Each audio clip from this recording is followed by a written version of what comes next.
How to unmerge cells in Google Sheets.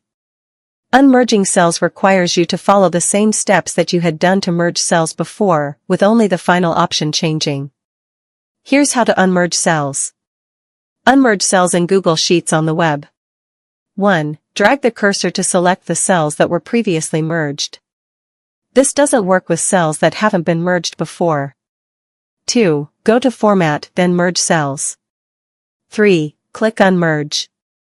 4. The original rows and columns return. Next, let us look the steps to unmerge cells using the Android app. Use the Merge button to unmerge cells. After selecting the cells to unmerge, the Merge button in the bottom toolbar is automatically highlighted.